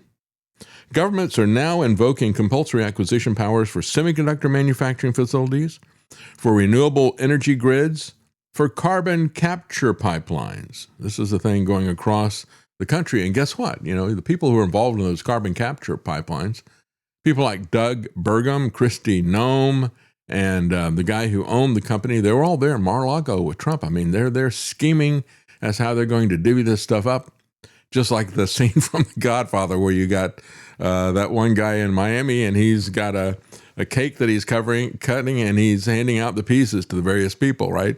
That's the way these people are slicing up our country, these billionaires. So what once appeared to be an exceptional legal mechanism reserved for rare circumstances is gradually evolving into a normalized instrument of economic planning. And again, we saw this with it was Summit Carbon Solutions. Those are the people that were working with Doug Burgum, Kristi Noem, who wanted to run this carbon pipeline across the country and put it into North and South Dakota. We also saw that when it was coming through with Keystone Pipeline. Again, there's been this history of this stuff. We go back to the Kello case that was Kello or Kelso, I can't remember which it was. That was in Connecticut, where they used eminent domain to take property for a private business. But you could go back to Donald Trump, except that that wasn't contested in the courts. The courts allowed that in the Kello case. And then you had the next step. After you go to a step where you have one where a corporation is given your property by the government seizes your property, gives it to a corporation because they say, well, they're going to pay more taxes than you would. Then you go to the extent of the Keystone Pipeline, which was being built by a company out of Canada. TransCanada, I think was the name of the company, if I remember correctly. But this is a foreign corporation that they were giving the ability to condemn property and to take it by eminent domain. So you go from, a corporation in America taking property to a corporation from a foreign country being able to come in and move people off of their farmland they've had in their family for 150 years. And I said at the time, look, I agree with pipelines. I think they're great. I don't want to stop oil. I want to keep it flowing.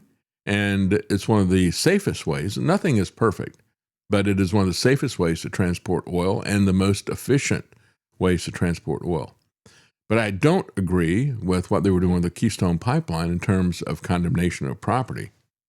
The backlash became politically severe enough that South Dakota eventually banned the use of eminent domain for carbon dioxide pipelines just in 2025. I guess they had to get rid of Kristi Noem first.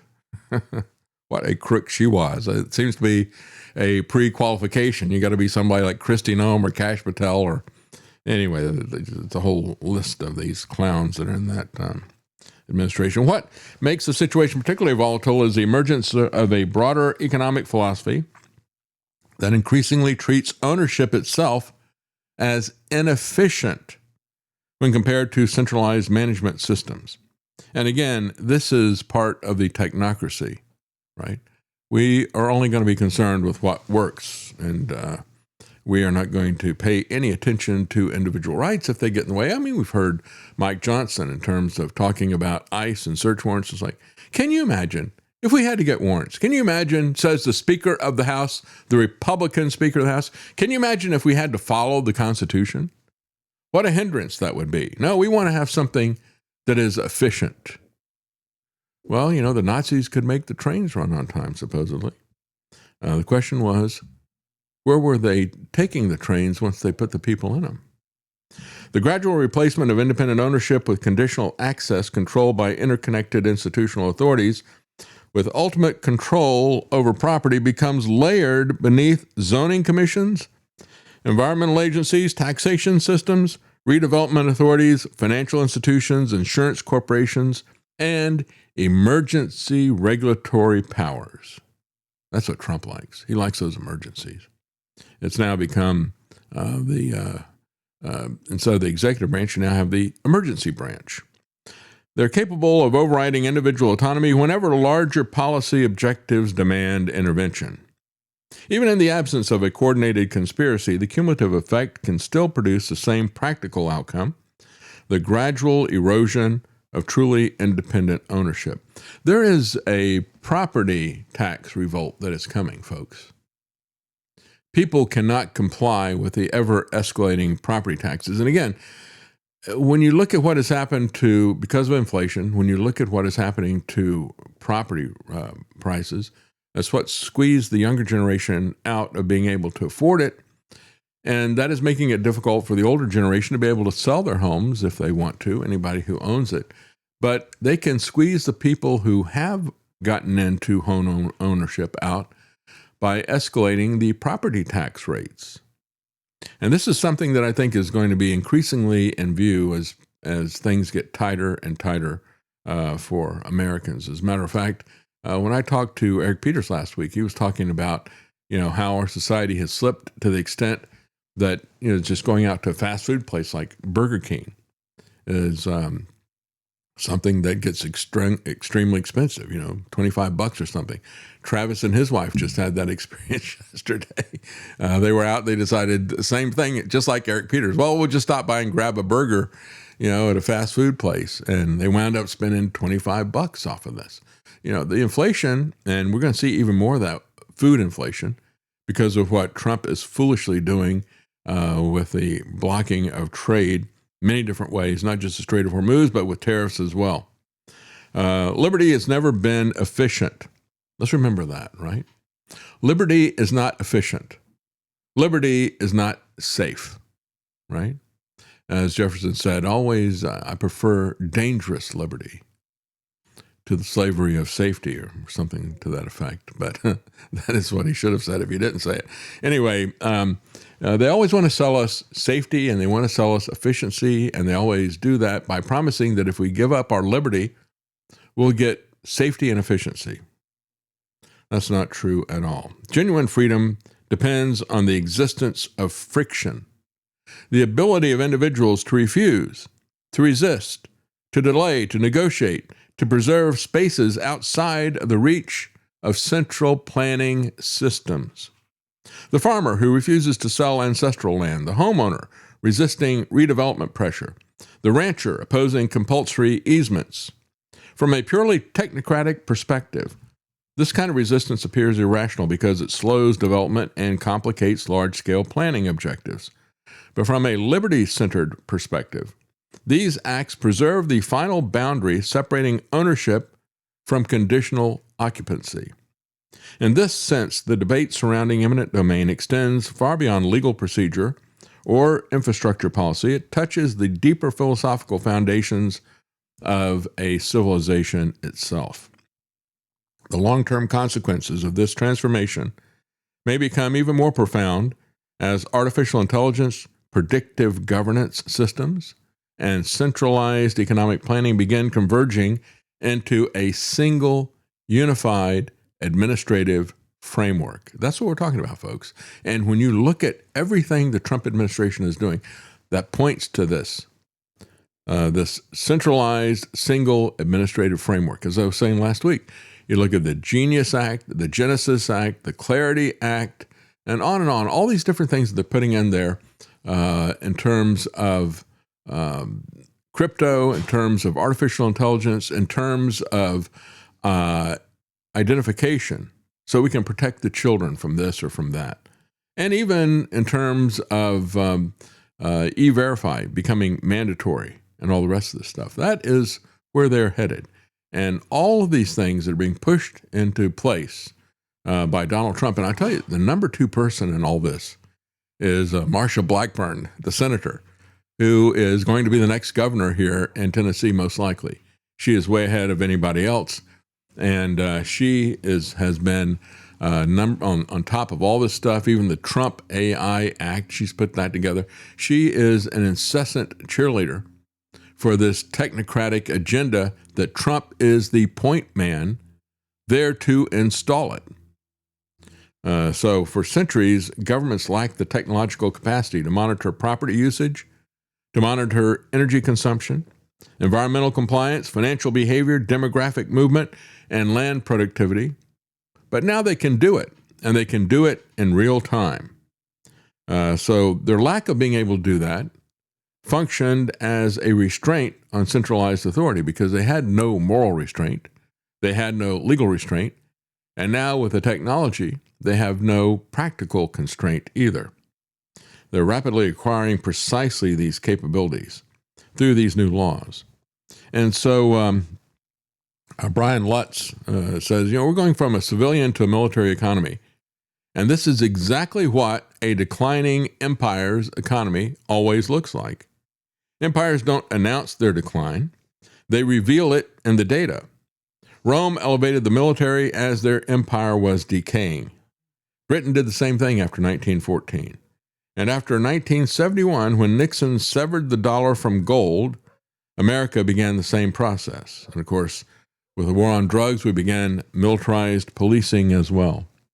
March 2026, defense capital goods orders were up 18% month over month. Year over year, it is a much larger number. It is now up 80%. Non-defense capital goods, well, they are down 1.2%, which makes it the sixth contraction in 7 months.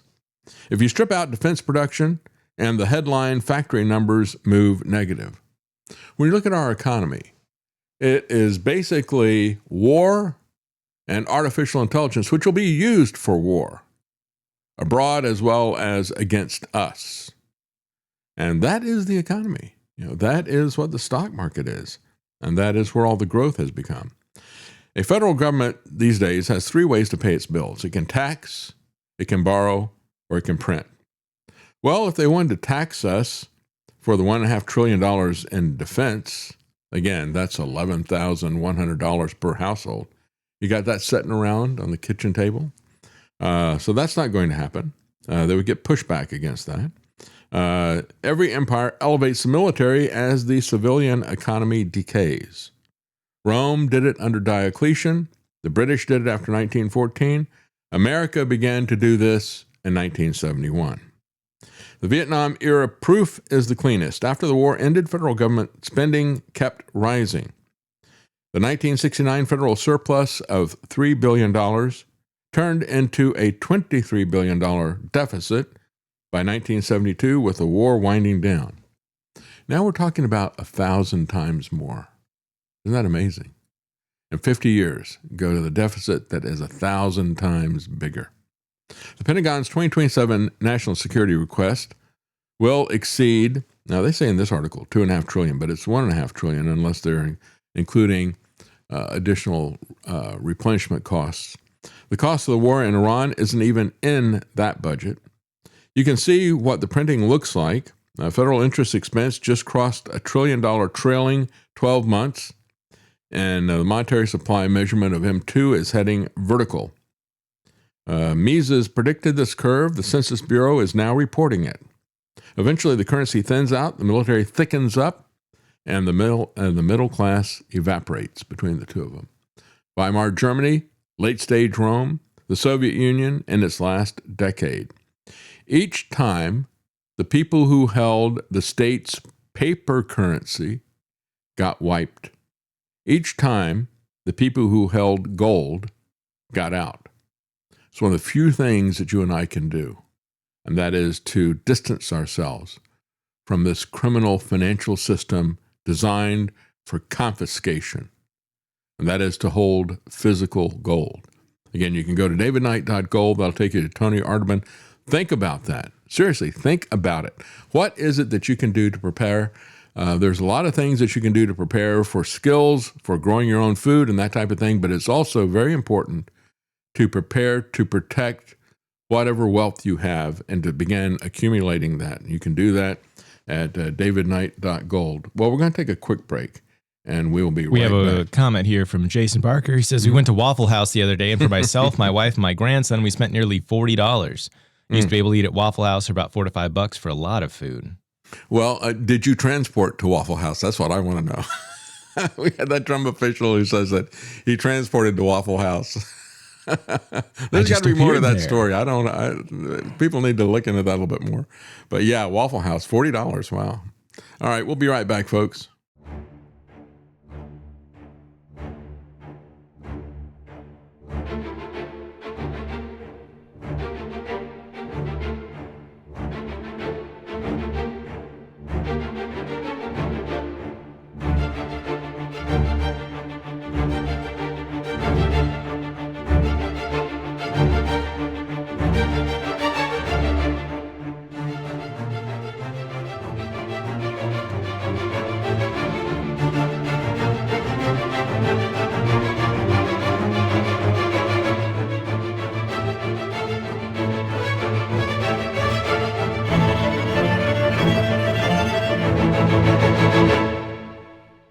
You're listening to The David Knight Show.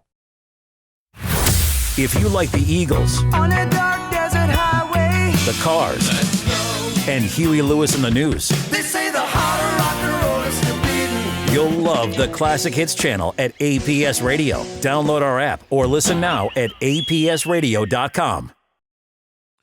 Well, we have 1 week left in this test to see whether somebody who opposes foreign intervention, somebody who opposes foreign aid, can they withstand the juggernaut of Zionism in this country? Or are we going to become a Zionist-occupied government 100%? We've already had Jamal Bowman, who was targeted by the Zionists because he opposed support for Israel. We've already seen him go by the wayside. They spent about $25 million opposing him. They've already spent more than that against Thomas Massie. 1 week left. And, you know, when I look at Thomas Massie, there's some things that I would criticize him for. I think he needed to go harder against the pandemic and especially against the vaccine and the aftermath of it. But he's been excellent in terms of fiscal restraint. He's been excellent in terms of going after the Epstein stuff. And, of course, following the Constitution. And so there's far more that I agree with Thomas Massie on than I would disagree with him on. Just 1 week left.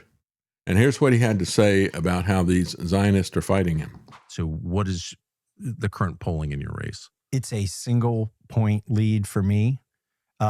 It's not very fluid. They've spent $10 million against me. The money poured into this race from outside of Kentucky is basically pushing you to the point of almost losing, and you may lose. Where'd that money come from? Well, it didn't come from regular people. It's come from billionaires, and 95% of it, at least 95%, has come from the Israeli lobby. So I'll give you their proxies. The RJC, which is the Republican Jewish Coalition, AIPAC, the American Israel Public Affairs Committee, Miriam Adelson, Paul Singer, and John Paulson went together. They funded a PAC called MAGA Kentucky, which is neither MAGA nor Kentucky. No. But when the ad any of them live, who are those three people? They have been, Miriam Adelson is the gambling magnate who ironically makes money from the Chinese now gambling and not in Las Vegas. And so she's literally an Israeli. Yeah, she was born there. Yep. She's given over $200 million to the president. He puts her on the stage. He says that she's influenced his own policy and attitudes toward Israel. And so she's trying to buy a congressional seat in Kentucky, along with the rest of these groups that are probably, by the way, getting her money as well.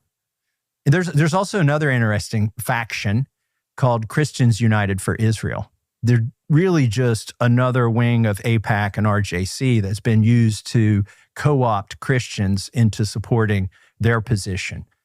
And their position is more war, it's more strife, it's more bombs, it's send more foreign aid. And it's a perversion of Christianity is what it is. So the real reason that this race is a serious race and I may lose is because a foreign lobby has fully funded to the extent that they've never done in any Republican race ever before my opponent. Truly is amazing, isn't it? And when you look at the massive out-of-state money, just as we saw with the situation with Frank Nicely, he tried to stop out-of-state money from coming into Tennessee. He lost. There wasn't support within the Republican Party to stop out-of-state money in state elections. And then they used that out-of-state money to come against him. And the guy who ran against him ran some of the most vile, lying ads I've seen. And that's what they're doing against Thomas Massie as well. Making implications. He's got some kind of a threesome going on with Ilhan Omar and AOC or something like that. Let me tell you, there is an orgy. There's an orgy between these Israeli billionaires and Donald Trump. And it's disgusting to watch it. The Zionists really stepped this up, not just $10 million, but up to $25 million against Thomas Massie. The most expensive congressional race ever. Because what this is ultimately about is whether or not a foreign government is going to control our government. Will AIPAC control the American government? And again, they did this once before and won against a Democrat, Jamal Bowman. It wasn't because they opposed any of his policies, but because he opposed aid for Israel. And as I said at the beginning of the program, what if France or Germany were doing something like this? What if they got massive subsidies because they bought some politicians, and then when you had some other politicians that they had not bought, when they questioned that and said, why should France and Germany be getting all this money from our taxpayers? Well, then what happens is France and Germany comes in and they give tens of millions of dollars to run against the people who question that. So why isn't it questionable when Israel does this? Well, part of it is that they pull the wool over people's eyes in terms of their Christian beliefs. We've had a Christian theology that has been sitting around. Quite frankly, I never paid much attention to it, because when I look at eschatology, folks, so often this is used as divination. And I've seen this my entire life, and so I just kind of shut that off. But it does have consequences because of a bad eschatology, because of focusing on the end of times. They have, and doing it in an incorrect way. These people have been lured into this support of some of the most reprehensible war crimes we have seen in our lifetime. It truly is amazing to see Christians supporting that. But that's what it is. To me, I look at these people who focus on prophecy and all the rest of the stuff. I look at them like somebody who's going to the Witch of Endor. They want to know what the future is going to bring. You know, it doesn't, even with their theology, it doesn't make any difference to them. Their theology is all about what happens to the nation of Israel. And since they're not Israeli, it doesn't really even concern them.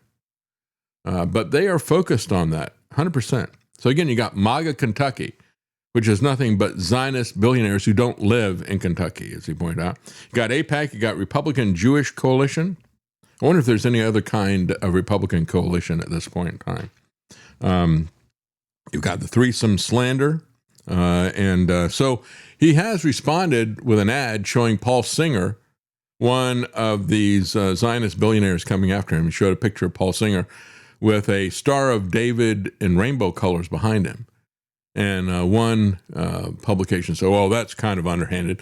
No, it's not. I mean, Israel has done more than anybody else to promote LGBT. Just go back and look at the history of what's happening in Tel Aviv and things like that. The Star of David itself is a pagan symbol that was co-opted by the Zionists in the 19th century, in the 1800s, co-opted by them to become their state symbol. But it is a pagan symbol. It's not a symbol of the nation, the biblical nation of Israel.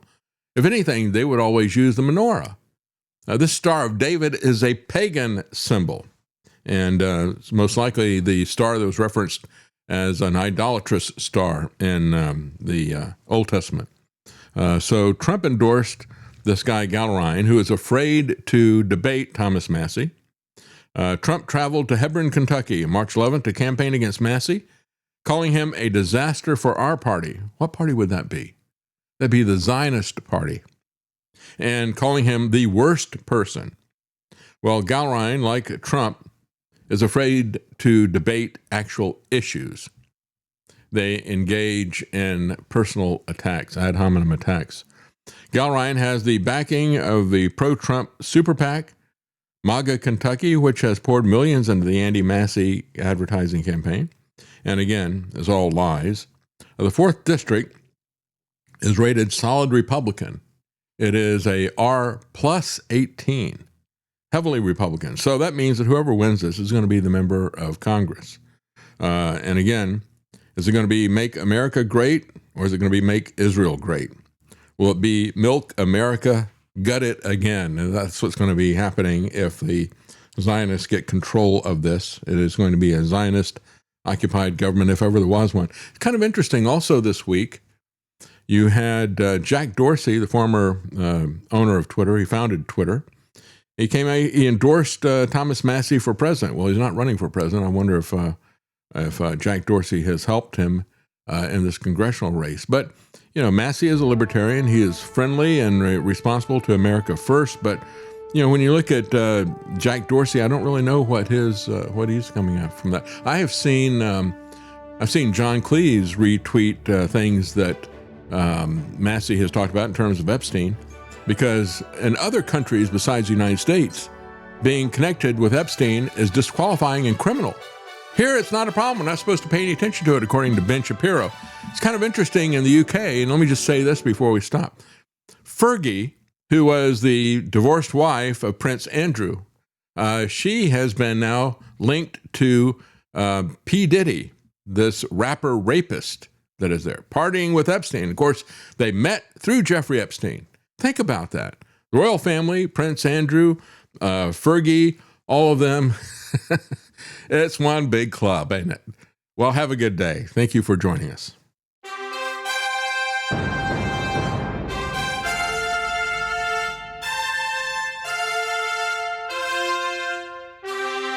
The Common Man.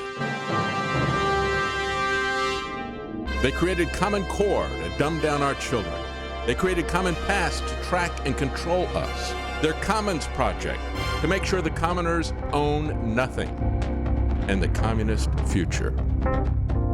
They see the common man as simple, unsophisticated, ordinary. But each of us has worth and dignity created in the image of God. That is what we have in common. That is what they want to take away. Their most powerful weapons are isolation, deception, intimidation. They desire to know everything about us while they hide everything from us. It's time to turn that around and expose what they want to hide. Please share the information and links you'll find at thedavidknightshow.com. Thank you for listening. Thank you for sharing.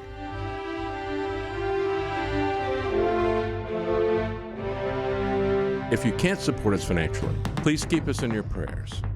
thedavidknightshow.com.